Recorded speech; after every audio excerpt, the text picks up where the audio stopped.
আমার নাম তন্ময় সরকার। আমি কোনো গোয়েন্দা নই, বরং একজন গল্পকার। আমার জীবনের সবচেয়ে রোমাঞ্চকর গল্পগুলো আমি পেয়েছি এক ব্যতিক্রমী মানুষের সান্নিধ্যে। নাম বুবাই মণ্ডল। প্রথম যখন ওর সাথে দেখা, তখন আমি এক দৈনিক পত্রিকায় ক্রাইম রিপোর্টার হিসেবে কাজ করি। পুলিশ যখন হাল ছেড়ে দেয়, তখন বুবাই কাজে নামে। চুপচাপ শান্ত মানুষ, কথায় কম, চোখে আগুন। আর পাশে ছিল ওর ছায়া সঙ্গী, আমার খুব প্রিয় বিট্টু দাস। একটা শিশু যেমন খেলনার দোকানে ঢুকে পড়ে, বিট্টু ঠিক তেমনই ঢুকে পড়ে কোনো কেসে, উচ্ছ্বাস, কৌতূহল আর একরাশ আবেগ নিয়ে। আমাদের এই ত্রয়ী গল্প আজও অনেকে মনে রাখে।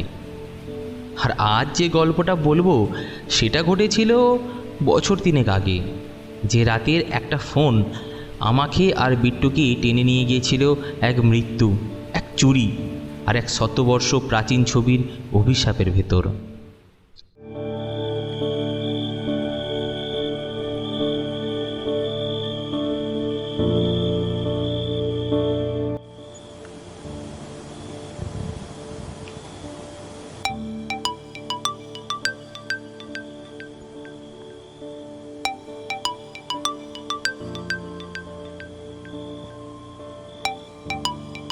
তন্ময়, দ্রুত চলে আসো আমার বাড়ি।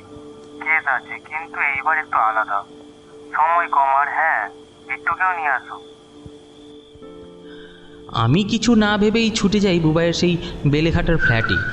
সেখানে গিয়ে দেখি বিট্টু আগেই উপস্থিত। চা হাতে, আগুনের মতো আগ্রহে জ্বলছে ওর চোখ। বিট্টু তো আমাকে দেখে উচ্ছ্বসিত গলায় বলে উঠল, তন্ময়দা, এইবার এমন একটা কেস এসেছে, শুনলেই মাথা ঘুরে যাবে। একটা 100 বছরের পুরনো ছবি হঠাৎ করেই গায়েব। আর মালিক মানে সৌম্যজিৎ রায়, একজন বিখ্যাত সংগ্রাহক, তিনি মারা গেছেন। জানো সৌম্যজিৎ রায়কে? ওনার নাম শুনলে অনেক কালেক্টর ঘাবড়ে যেত। ভারতের সবচেয়ে দামি প্রাইভেট আর্ট কালেকশনের মালিক। তার সংগ্রহে রাজস্থান থেকে তিব্বত পর্যন্ত যাওয়া ছবি, হাতের লেখা, মূর্তি সবই ছিল, কিন্তু ওনার সবচেয়ে দামি জিনিস ছিল এই ছবিটা। হ্যাঁ, ওই ছবিটার নাম তো নীল করুণার প্রতিচ্ছবি। একটা মেয়ের মুখ, নীলচে আলোর ছায়া, আর পেছনে কুয়াশা ঘেরা এক পুরনো রাজপ্রাসাদ। তবে শোনা যায় ছবিটি আঁকেন একজন অজানা শিল্পী 1921 সালে, তার স্ত্রীর মৃত্যুর পর। তবে ছবিটি প্রথম যার কাছে ছিল, তার মৃত্যু হয়েছিল খুবই অদ্ভুতভাবে। তারপরের মালিক আর তার ছেলে, সে তো নিজেই বিকারগ্রস্ত হয়ে পড়ে। আর এইভাবেই 100 বছরের ইতিহাসে ছবিটি অভিশপ্ত হয়ে ওঠে। কিন্তু এই সৌম্যজিৎ রায় এই অভিশাপকে বুড়ো আঙুল দেখিয়ে ছবিটি কিনে আনেন লন্ডনের নিলাম ঘর থেকে। আর তার কিছুদিন পরই তার মৃত্যু হয় অদ্ভুত রাতে। রুমটা বন্ধ ছিল ভিতর থেকে, মুখে অজানা আতঙ্ক, চোখে বিস্ময়। কিন্তু ডাক্তার বললেন হার্ট অ্যাটাক। তবে আমি মানি না। আর এই মৃত্যুতে কিছুর গন্ধ আছে। হ্যাঁ, আচ্ছা, এইগুলো না হয় সবই ঠিকঠাক আছে, কিন্তু বলো তো এই ছবিটা তাহলে কোথায় গেল? কেউ জানে না, ঘরটা বন্ধ, ভিতর থেকেই লক, কিন্তু ছবি উধাও। পুলিশ বলছে চুরি অসম্ভব, তবে আমার বুবাইদা তো বলে অসম্ভব বলে কিছুই নেই। কিন্তু তন্ময়দা, তুমি বলেছিলে সেই ছবির চারপাশে অনেক গুজব আছে না? আত্মা, মৃত্যু, অভিশাপ। গুজবের জালে সত্যি লুকিয়ে থাকে বিট্টু। যদি কেউ মনে করে ঘর বন্ধ মানে ভিতর থেকে কিছুই বেরোতেই পারে না, তাহলে তার চোখকে ফাঁকি দিয়ে খেলাটা খেলতেই হবেই। এই ছবি শুধু চুরি হয়নি, সঙ্গে সঙ্গে চুরি হয়েছে একটা সত্য। সেই সত্যটা এখন আমাকে খুঁজে বের করতেই হবে। তন্ময়, তুমি আমাদের সঙ্গে থাকবে তো? আরে প্রশ্নই ওঠে না। তাহলে উঠি, চলো বুবাই, আমাদের গল্প শুরু হোক।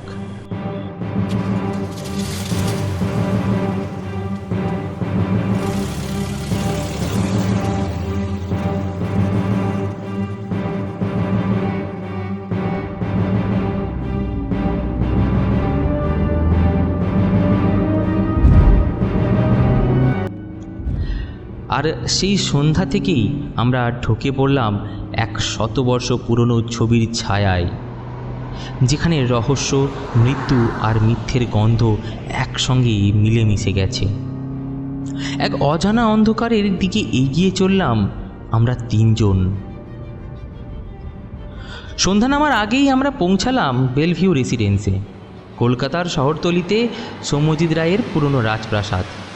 বাইরে থেকে দেখে মনে হয় ছায়া ঢাকা মন্দিরের মতো কিছু, আর নীরবতা এতটাই গাঢ় যেন প্রতিটা দেওয়ালের ফাঁকে ফাঁকে কেউ নিঃশব্দে হাঁটছে।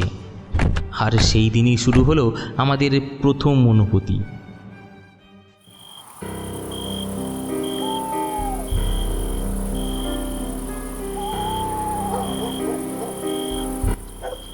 বাহ, বাড়িটা দেখে তো আমার গায়ে কাঁটা দিচ্ছে। তোমরা খেয়াল করেছো চারিদিকে যেন কেউ দেখছে আমাদের? এটাই তো চাই, যদি কেউ দেখে তবে তার চোখে ভয় আছে কিনা সেটা পড়তে হবে আগে।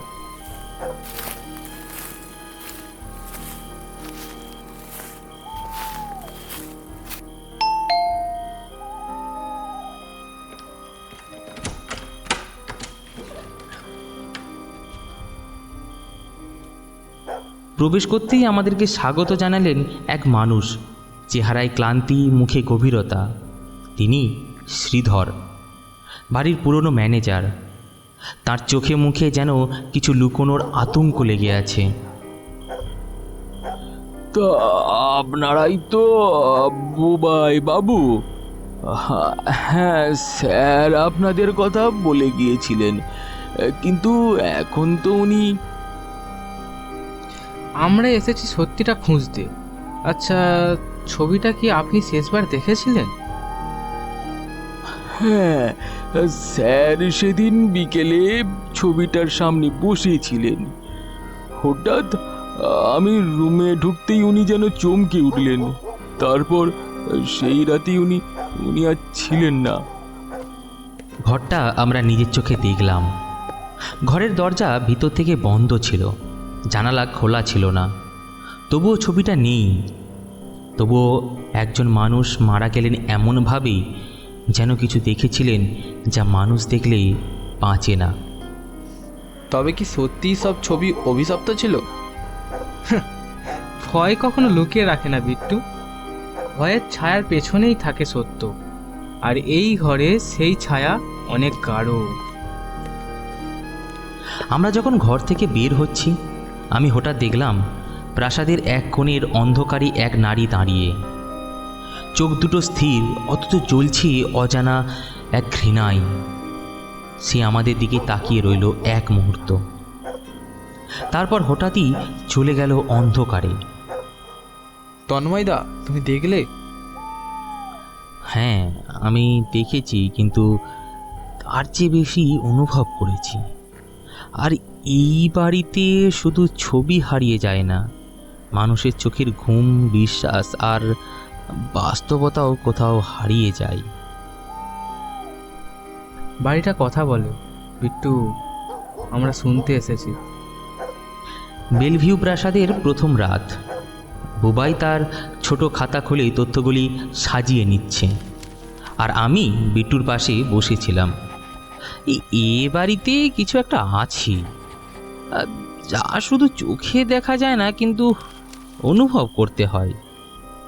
আর ঠিক তখনই বিট্টু ধীরে ধীরে ঘরের এক কোণে তাকিয়ে বলল, তন্ময়দা, আমার মনে হচ্ছে কেউ আমাকে অনুসরণ করছে। মাঝে মাঝে জানলার পাশে একটা নীলচে ধোঁয়া দেখা যায়, আর ঘরে অদ্ভুত গন্ধ ছড়ায়, যেন ধূপ না আগুন বোঝাই যায় না। সুগন্ধ বা ধোঁয়া, এই দুটোর উৎস সাধারণত দৃষ্টি নয়, উদ্দেশ্য। যে তোমাকে দেখাচ্ছে সে চায় তুমি কিছু ভাবো, ভয় পাও। আমরা ভাববো না বিট্টু, আমরা জানবো। রাত তখন প্রায় 11:30। আমরা তিনজন উঠে গেলাম উত্তর দিকের করিডোরে, যেখানে আগে সৌম্যজিৎবাবুর ব্যক্তিগত সংগ্রহ রাখা হতো। ঘরটায় ঢুকতেই একটা ঠান্ডা হাওয়া কেঁপে উঠল গায়ে। আলো ছিল না, তবুও দেয়ালের পুরনো ছবি আর কাঠের আলমারি, তারই এক কোণে পড়ে থাকা একটা ছেঁড়া কাগজ যেন ফিসফিস করে বলছে, আমাকে পড়ো। এটা তো সৌম্যজিৎ বাবুর হাতের লেখা। ছবিটা হারায়নি, গায়েব হয়েছে। এই বাড়ির ইতিহাসের সাথে যেটা জড়ানো সেটা কেউ জানে না। আমার ধারণা সেই রহস্য জানার কারণেই ওরা আসছে। ওরা মানে কারা? বুবাই এক ঝটকায় আমাদের পেছনের দিকে ঠেলে দিল, দিয়ে বলল, চুপ করো, কেউ আছে। ঘরের এক কোণে থেকে একটা ছায়া ধীরে ধীরে সরে গেল। মাঝারি উচ্চতা, মাথায় কাপড়, হাতে যেন কি একটা আছে। ও আমাদের পরীক্ষা করছে। এই প্রাসাদরা একটা থিয়েটার মঞ্চ, আর আমরা অভিনেতা। তবে আমি চাইবো না আমার সহ অভিনেতা বিট্টু বিপদে পড়ুক। আমাদের ঘরবন্দি করে চলে গেল সেই অজানা ছায়া। আর তখনই আমি প্রথম দেখলাম বুবাইয়ের চোখ, যেখানে সাহস আর রহস্যের সঙ্গে সঙ্গে ছিল এক অসাধারণ স্নেহ, যে কোনো মূল্যে বিট্টুকে রক্ষা করতে হবে। এই সম্পর্কটা ছিল কোনো নিয়মের নয়, মানুষের মধ্যে বিশ্বাসের গাঁথা। বুবাইদা, আমরা যদি কাল ভোরে মরেও যাই, তবু তুমি সত্যিটা জানবেন, আমি জানি। মরার আগে যদি সত্যি জানতেই হয়, তবে আজ রাতেই শুরু করতে হবে যুদ্ধটা। রাত তখন প্রায় 12টা। ঘড়ির কাঁটার টিকটিক শব্দের মাঝখানে আমরা শুনতে পেলাম এক নারীর হাসি, ঠান্ডা, কৌতুক আর ভয়ানক রকম জীবন্ত। আমি, বিট্টু আর বুবাই তখন 3টে আলাদা আলাদা ঘরে তদন্তের খাতিরে ভাগ হয়ে গেছিলাম। এই ঘরটা অন্যরকম। দরজা বন্ধ হয়ে গেল নিজে থেকেই, আলোও নিভে গেল। কে কে ওখানে?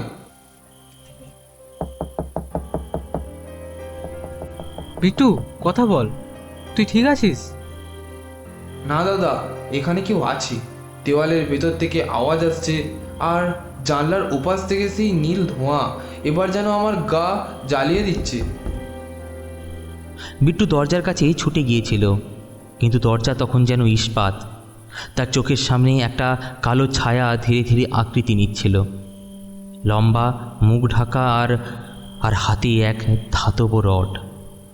আমি দূর থেকে চিৎকার শুনতে পেলাম, আর বুবাই, সে যেন জানতো এই মুহূর্তে তার বন্ধুর প্রাণ হুমকিতে।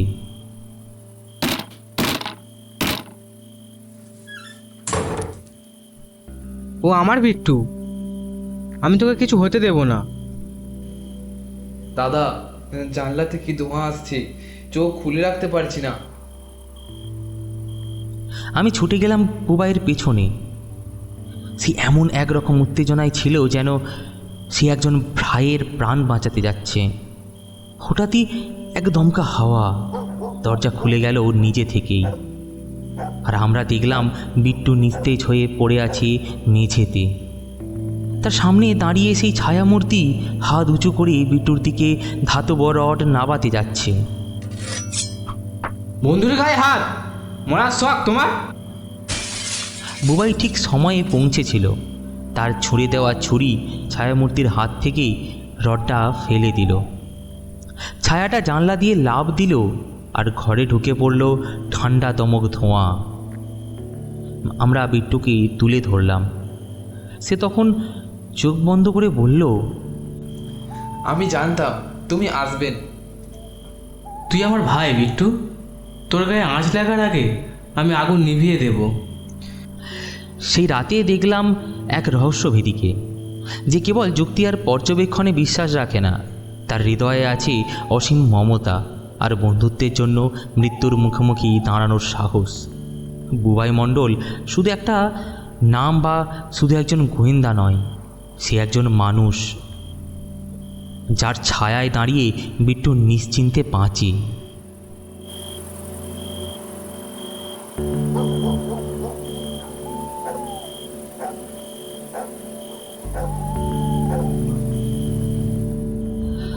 বিট্টু এখন অনেকটাই সুস্থ। প্রাসাদের ঘরে আলো জ্বলছে, কিন্তু আমাদের মনে জমে থাকা অন্ধকার দূর হয়নি। আচ্ছা, এই ছবিটার জন্য এত বিশৃঙ্খলা? কিন্তু প্রশ্ন হচ্ছে কেন? আর কি এমনই বা আছে এই 100 বছর পুরনো সেই ছবিতে? এই প্রাসাদের ইতিহাস আজও কেউ পুরো জানে না। এই নীলচে ধোঁয়া, সেই ছবি, সৌম্যজিৎ রায়ের গোপন ঘর, সব কিছু এক সুতোয় বাঁধা। বিট্টু, তুই ঠিক বলেছিস, ছবিটা শুধু শিল্প নয়, সেটা এক নথি। আর এই নথি কোনো কাল্পনিক ক্যানভাসে আঁকা নয়, এক ছবি। এই ছবি একটা হত্যার প্রমাণ।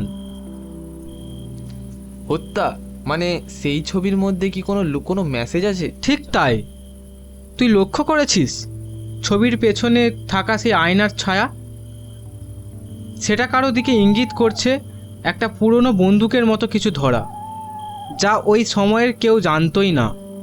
এই ছবিতে সেই হত্যার মুহূর্ত ক্যামেরাবন্দি হয়েছে, যেটা 1922 সালের সাহেব বাড়ির হত্যাকাণ্ড নামে ইতিহাসে চাপা পড়ে আছে।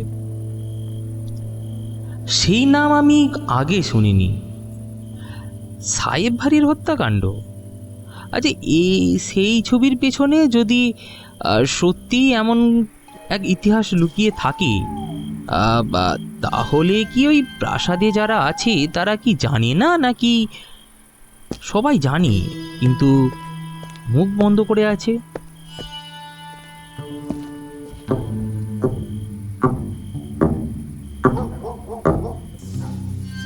এই দেয়ালটা আলাদা লাগছে।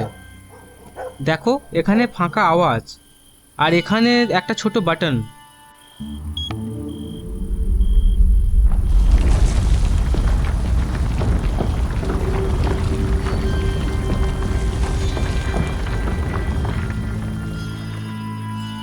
দেখো, খুলে গেল।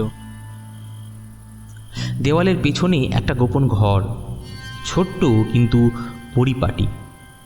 দেওয়ালে সাজানো বেশ কিছু পুরনো চিঠি, একটা পেন্টিং স্ট্যান্ড, আর তার নিচের কাঠের বাক্সে মোড়ানো কিছু কাগজ আর কয়েকটা ছবি। হঠাৎ বুবাই একটা ছবি হাতে তুলে নিল। এই ছবিটার ডান দিকের নিচে একটা খোদাই আছে, RL 1922, justice must be witness. মানে কেউ ইচ্ছে করেই ছবিটা বানিয়েছে, একটা হত্যার সাক্ষী রেখে গেছে, যা আদালতে না হোক ইতিহাসে বেঁচে থাকবে। তাহলে এই ছবিটাই কি হত্যাকারীর পরিচয় বহন করে? এবং সেই হত্যাকারীর উত্তরসূরি আজও প্রাসাদে বাস করে। ছবিটা চুরি করে সে তার পূর্বপুরুষের অপরাধ চাপা দিতে চায়, তাই বিট্টুকে হত্যা করতে চেয়েছিল। তাই নীল ধোঁয়া, অন্ধকার ঘর, সবই ছিল একটা নাটক। সেই মুহূর্তে আমরা বুঝলাম খেলা তো মাত্রই শুরু হয়েছে। ছবির ইতিহাস শুধু অতীত নয়, একটা ভবিষ্যতের হুমকি। আর এই প্রাসাদের ভেতরে এখনও কেউ আছেন যিনি চান সত্য সামনে না আসুক। সেই নারীর রহস্যময় হাসি এখনও কানে পাচ্ছে। ঘরের বাতাস হঠাৎ ভারী হয়ে উঠল, যেন শতাব্দীর প্রাচীন শ্বাস জমে আছে এই প্রাসাদের দেওয়ালে। আমরা তিনজন একে অপরের দিকে তাকালাম। এতক্ষণ পর্যন্ত যা ছিল ইতিহাস, এইবার সেটা রক্ত মাংসের রূপ নিল।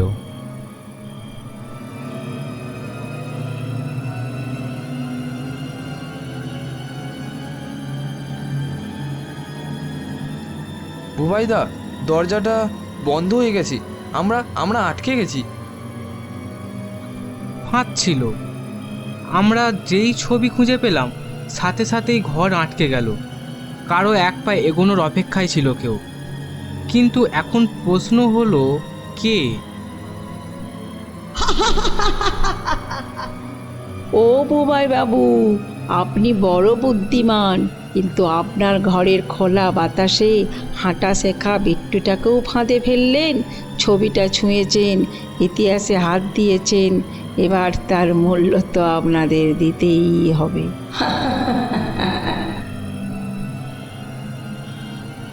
আচ্ছা, ওই কণ্ঠটা যেন যেন চেনা চেনা লাগছে। আমরা আগে শুনেছি। এটা তো সৌম্যজিৎ রায়ের আত্মীয়া, সেই ভদ্র মহিলা দেবশ্রী রায়। দেবশ্রী দেবী, আপনার কণ্ঠ খুব সুন্দর, কিন্তু আপনার ছায়া এতদিনে পরিষ্কার হয়েছে। আপনি জানতেন ছবিতে কি লুকানো আছে, আপনার পূর্বপুরুষ রায়বাহাদুর হেমচন্দ্র রায় ছিলেন সেই খুনি। ছবিটা তাকে প্রমাণ করতে পারত, তাই আপনি... চুপ করুন। সেই রায়বাহাদুর এই প্রাসাদ করেছিলেন, এত সহজে ইতিহাস বদলাতে দেব না। আমি চাই না আমার দাদার নাম কলঙ্কিত হোক। আপনাদের সাথেই ছবিটা পুড়িয়ে ফেলবো। বুবাইদা, দম আটকে আসছে, কিছু একটা করুন। এই ঘরের ছাদে ভেন্টিলেশন...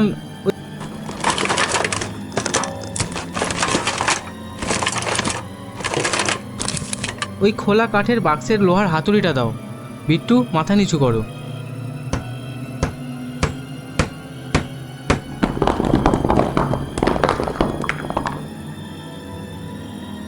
বুবাই এক মুহূর্তও দেরি করেননি। আমরা প্রাণে বাঁচলাম, কিন্তু বুঝলাম এখনই এখান থেকে বের না হলে আর কিছু বাকি থাকবে না। দেওয়ালের পাশ দিয়ে চল। আমি জানি এই গোপন ঘর কোথায় খুলবে। যতক্ষণ না দরজা খোলে চুপচাপ থাকো। আমরা একটা সরু টানেল পেরিয়ে বাইরে এলাম, প্রাসাদের একদম পিছনের দিকটা, যেখানে কেউ আসে না। ঠিক তখনই বুবাইদা আমাকে লক্ষ্য করে গুলি করলো। নিচু হও, আমি তোদের বলেছিলাম এখনো খেলা শেষ হয়নি। বুবাই যেভাবে ঠেলে রক্ষা করলো, সেই মুহূর্তে বুঝলাম সে শুধু একজন গোয়েন্দা নয়, একজন রক্ষক, নিঃশব্দ বীর।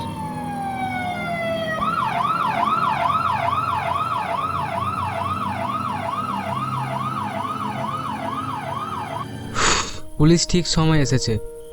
আমাদের খেলা শেষ। দেবশ্রী দেবীর শুরু হলো নতুন খেলা, আইনের খেলা। ছবি এইবার উদ্ধার হয়েছে, হত্যার ইতিহাস প্রকাশ্যে এসেছে, আর একজন খুনির উত্তরসূরির মুখোশ ছিঁড়ে গেছে। কিন্তু বুবাই বলেছিল ছবির পিছনে ছায়া থাকবেই, কারণ ইতিহাস নিজেই কখনো শান্ত হয় না। আর আমি শুধু একজন রিপোর্টার নই, আমি একজন সাক্ষী, একজন গল্প বলিয়ে, যার কাছে বুবাই মানে এক রহস্যের নাম, আর বিট্টু মানে এক জীবনের রং। এই ঘটনা হয়তো শেষ, কিন্তু গল্প তো এখনই শুরু।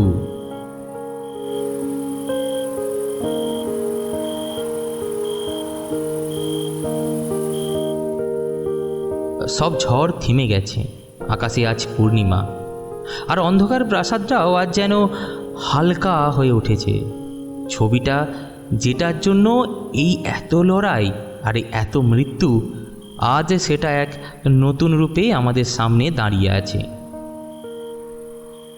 কিন্তু আমি তখন তাকিয়েছিলাম বিট্টুর দিকে। বুবাইদা অনেক কিছুই জানে, সে জানতো ছবিটার আসল রহস্য। কিন্তু জানো দাদা, আমি বুঝলাম বুবাইদার কাছে সম্পর্কই সব থেকে বড়। আমি কিছু বলিনি, শুধু ওর মাথায় হাত রাখলাম। এই ছেলেটা আজ একজন সত্যিকারের মানুষ হয়ে উঠেছে। ছবিটা এখন সরকারি মিউজিয়ামে যাবে, কিন্তু আমি চাই এই ঘটনার একটা লেখাজোখা থাকুক। বিট্টু, তুই লিখবি তো এই কেসটা? আমি লিখব? তুই তো চোখে দেখে কানে শুনে মনে রাখিস সব। তোর লেখা পড়ে মানুষ শুধু কেস নয়, মানুষের ভিতরে আলো আঁধারিও বুঝবে। বুবাই আমাদের চিরকালীন নায়ক, এই গল্পের সত্য সে, আলো আর আত্মার বন্ধু সে। আর বিট্টু, ও হচ্ছে নতুন প্রজন্মের চোখ, যে দেখবে, লিখবে আর ধরে রাখবে ইতিহাসকে। এই গল্প আমিই লিখব, কারণ এই ছবি শুধু একটা শিল্প নয়, এটা একটা প্রতিজ্ঞা যে অন্ধকার যতই হোক, বুবাইদার মতো মানুষ আলো নিয়ে ঠিক এসে দাঁড়াবে। আর আমি কেবল একজন ন্যারেটর নই, আমি এই গল্পের এক নীরব ছবি, যে থেকে যাবে চিরদিন।